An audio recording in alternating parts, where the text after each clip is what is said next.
Mes frères et sœurs, bonjour. Bonjour, frères et sœurs dans le Seigneur. Bonjour. Je vais vous parler d'un sujet, mes frères et sœurs, où je pense qu'il y a une mauvaise compréhension de la parole à ce niveau-là. Il y a une mauvaise interprétation d'un verset à ce niveau-là. Et c'est dans Corinthiens.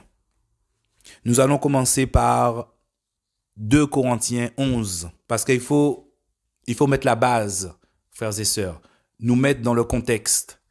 Il faut comprendre que les Corinthiens étaient un peu dans le flou. Ils étaient entre deux eaux, la loi et la grâce. Et c'est l'une des raisons qui fait que les Corinthiens ont écrit à Paul pour leur demander un certain nombre de renseignements concernant la grâce. Voilà. Mais ils étaient entre les deux. Et si nous lisons 2 Corinthiens, chapitre 11, verset 3, qu'est-ce qu'il est dit? Mais je crains que comme le serpent séduisit Ève par sa ruse, vos pensées aussi ne se corrompent en se détournant de la simplicité qui est en Christ. En Christ, nous sommes libres. En Christ, c'est la simplicité de l'évangile. C'est ça que Paul a enseigné, la simplicité. L'évangile est simple. Et il dit au verset 4, « Car si quelqu'un vient vous prêcher un autre Jésus, que nous n'avons pas prêché. » Donc, il y avait certaines personnes qui prêchaient un autre Jésus. Mais en ce temps-là, l'autre Jésus, c'était un mélange entre la loi qui a été donnée à Moïse et la grâce. Et c'est ça que Paul est en train de dire. Et c'est la raison pour laquelle que les Corinthiens ont écrit une lettre à Paul et Paul répond à leur lettre. Il dit au verset 4, « Car si quelqu'un vous prêche un autre Jésus que nous n'avons pas prêché, ou si vous recevez un autre esprit que celui que vous avez reçu, ou un autre évangile que celui qui vous a embrassé, vous le supportez bien. » Pourquoi? Parce qu'il dit après que, car j'estime que je n'ai été inférieur en rien au plus excellent apôtre.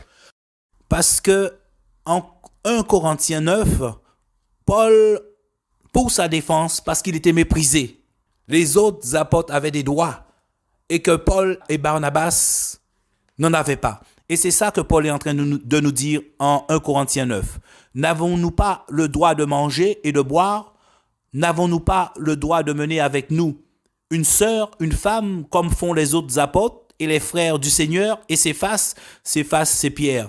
N'y a-t-il que Barnabas et moi qui n'avons pas le droit de ne pas travailler? Donc Paul posait ces questions. Pourquoi nous avons un autre traitement? Les autres apôtres ne travaillaient pas. Ils pouvaient ne pas travailler. Ça les dérangeait pas. Mais Paul et Barnabas, eux, ils n'acceptaient pas que Paul et Barnabas ne travaillent pas. Donc c'est pour ça, c'est l'une des raisons que Paul dit, pour n'être à la charge de personne, il a préféré travailler.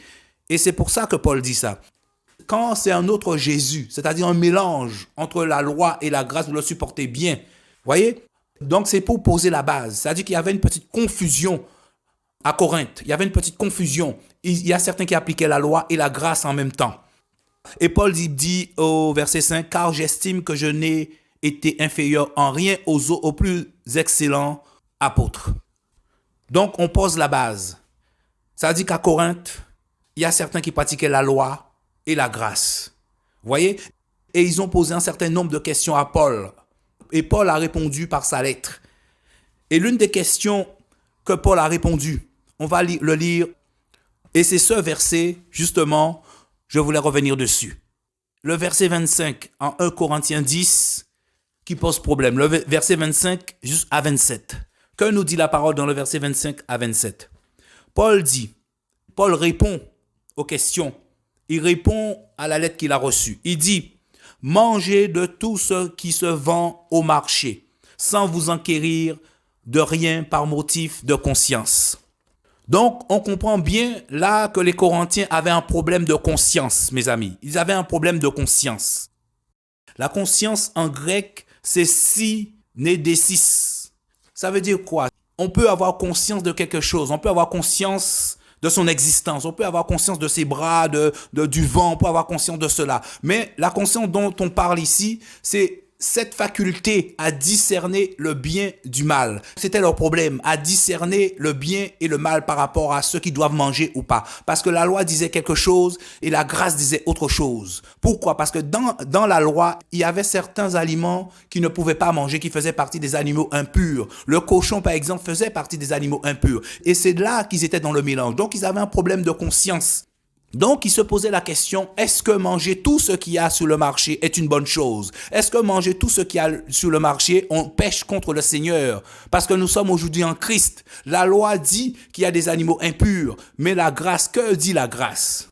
On reprend le verset 25. Mangez de tout ce qui se vend sur le marché sans vous enquérir. Le mot enquérir en grec veut dire anakrino, qui veut dire examiner ou juger. C'est ça en fait le problème. Ils avaient un problème de conscience. Voilà, on a mis enquérir, mais enquérir veut dire chercher, examiner. Mais c'est justement, ils se posaient des questions. Est-ce que nous devons manger cela? Donc, ils cherchaient à savoir et ça leur posait un problème parce qu'ils se sentaient en contradiction avec la loi. Parce qu'il y avait deux évangiles. Il y avait un autre évangile qui était prêché, l'évangile qui consistait à appliquer les œuvres de la loi. Vous voyez? Et là, ils ont posé la question à Paul. Et donc Paul répond, mangez de tout ce qui se vend sur le marché sans vous enquérir de rien par motif de conscience. Voyez?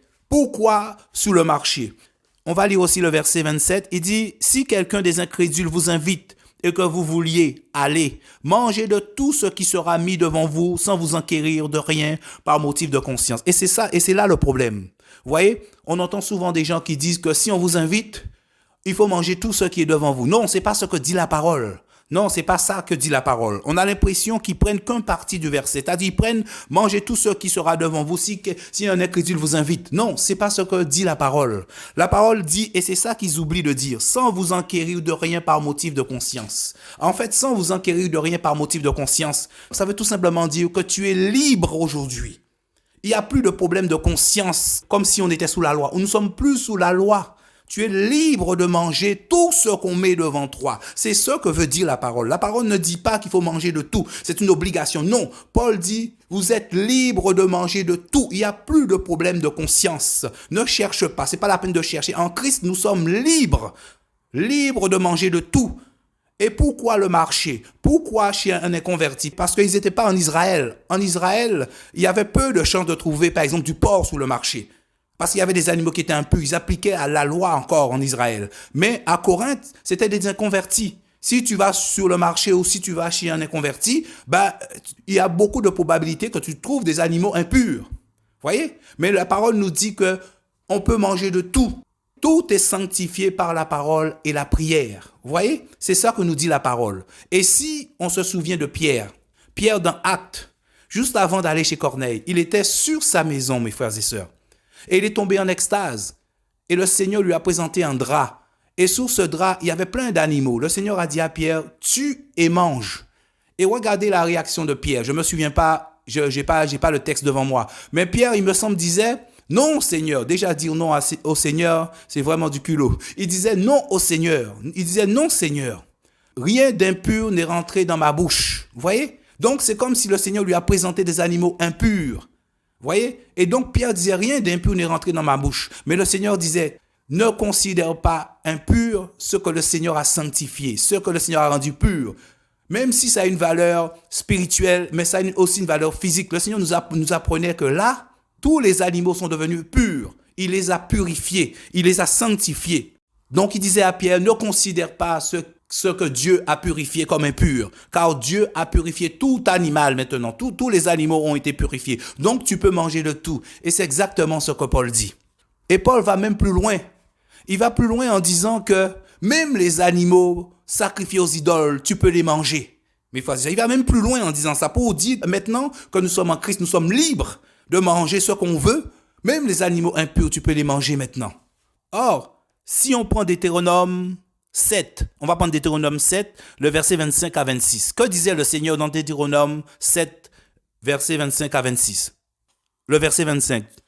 Tu brûleras au feu les images taillées de leurs dieux. Tu ne convoiteras point et tu ne prendras point pour toi l'argent et l'or qui seront sur elles, de peur que tu en sois pris au piège, car c'est une abomination pour Yahweh ton Dieu. Ainsi, tu n'introduiras point de choses abominables dans ta maison, afin que tu ne sois pas comme cette chose dévouée par interdit. Tu l'auras en horreur, tu l'auras en horreur. Ce sera pour toi une abomination, car c'est une chose dévouée par interdit. Donc, le Seigneur interdisait même de prendre de l'argent qui était sur les idoles, juste de poser devant les idoles et d'emmener dans ta maison physique sous la loi. Là, Paul est en train de nous dire, même les viandes sacrifiées aux idoles, tu peux même le mettre dans ton corps, tu peux même le manger. Ça ne change rien.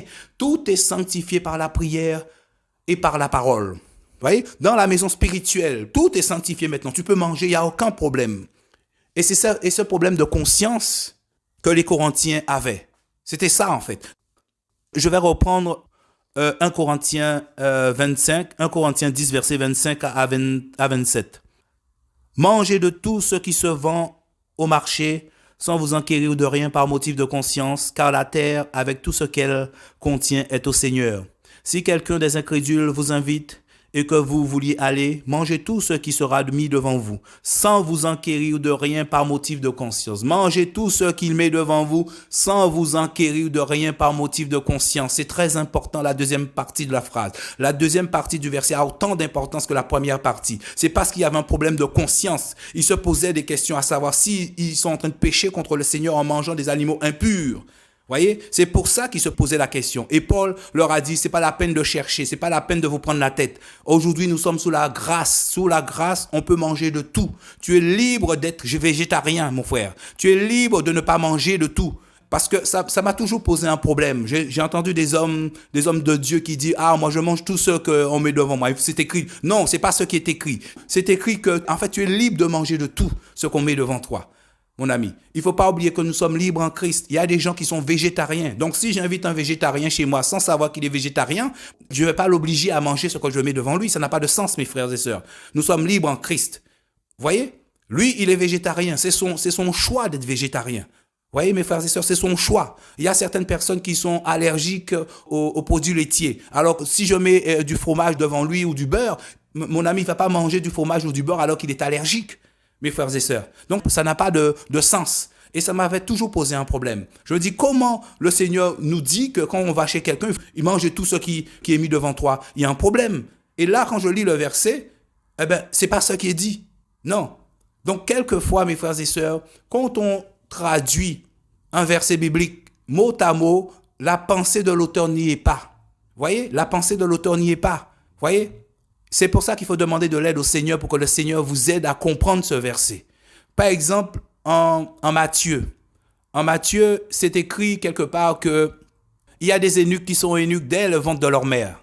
Il me semble, il y a un frère qui a révisé la Bible et qui a modifié ce passage. Il a mis, il me semble, je n'ai pas le texte sous les yeux, il y a des eunuques qui sont eunuques dès le ventre de leur mère et il y a des eunuques qui sont castrés par les autres.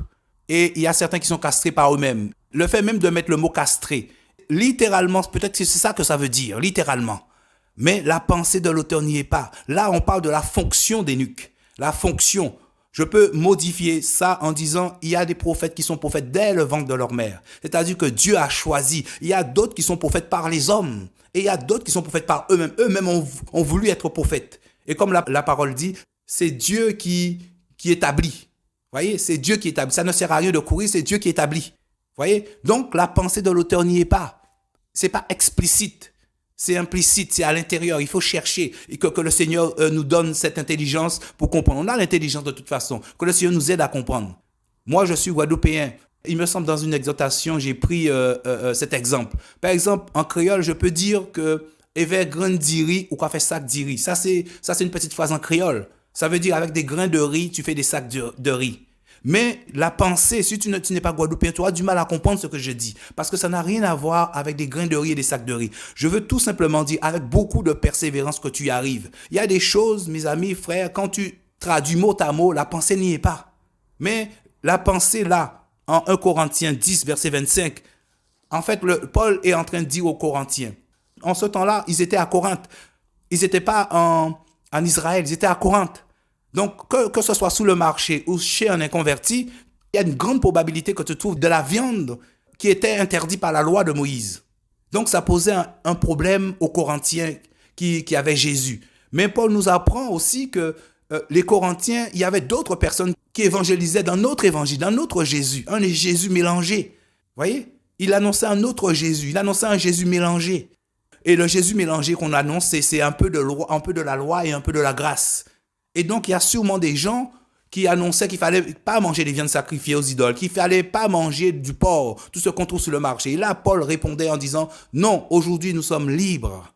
Nous sommes libres en Christ. Nous sommes libres de manger tout ce qu'on veut. Tout ce qu'on met devant toi, il n'y a plus le problème de conscience avec Jésus. Tu es libre de manger tout ce qu'on met devant toi. Tu es libre de manger. On ne te dit pas qu'il faut tout manger, qu'il faut manger. On dit que tu es libre. C'est ça que veut dire ce verset, mes frères et sœurs. C'était un peu compliqué, mes frères et sœurs, d'expliquer ça. Et j'espère que le Seigneur vous fasse comprendre.